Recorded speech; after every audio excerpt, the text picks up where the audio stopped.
जहर का भी अपना अलग ही हिसाब है। मरने के लिए थोड़ा सा और जीने के लिए बहुत ज्यादा पीना पड़ता है।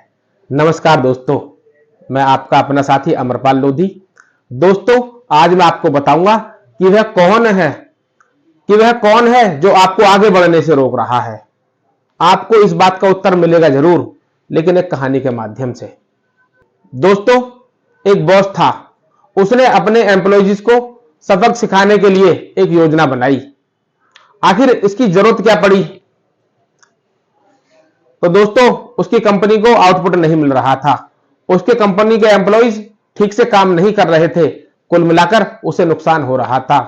तो उसने एक दिन शाम को सभी कर्मचारियों को इकट्ठा किया और उसने कहा कि भाई, वह जो व्यक्ति था जो आपको आगे बढ़ने से रोक रहा था, उसका अंत हो गया है।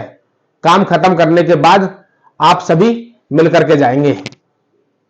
दोस्तों, काम खत्म करने के बाद सभी कर्मचारी खुशी खुशी इकट्ठा हुए और अपने मन में एक ही बात सोचने लगे कि अब मुझे कोई नहीं रोक सकता।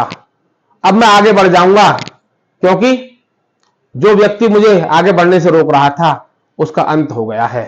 दोस्तों, जैसे जैसे कर्मचारी आगे गए तो उन्होंने देखा कि ऑफिस में एक मुर्दा लेटा हुआ है। वास्तव में दोस्तों, मुर्दा नहीं था, यह एक बॉस की योजना थी, क्योंकि बॉस को अपने कर्मचारियों को सबक सिखाना था। बॉस ने एक निर्जीव वस्तु पर कपड़ा लपेटकर और उसको शीशे में बंद करके रख दिया था।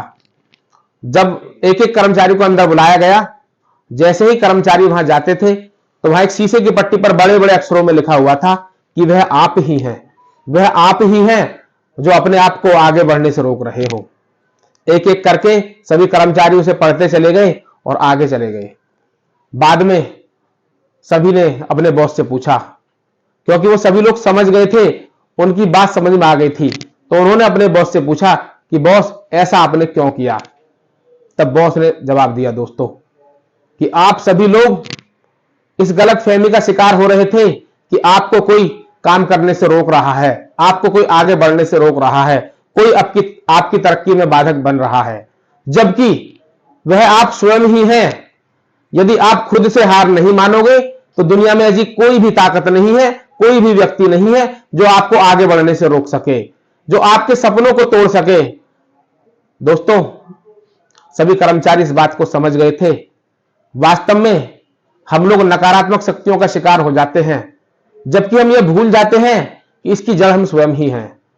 मैं आपसे इसी बात को कहना चाहता हूं, जो कहानी के माध्यम से आपको बताई गई है, कि यदि हम अपना दृढ़ संकल्प ले लें तो दुनिया की कोई भी ताकत, कोई भी नकारात्मक व्यक्ति, कोई भी नकारात्मक विचार हमें हरा नहीं सकते, जब तक हम खुद हारने के लिए तैयार ना हो। धन्यवाद।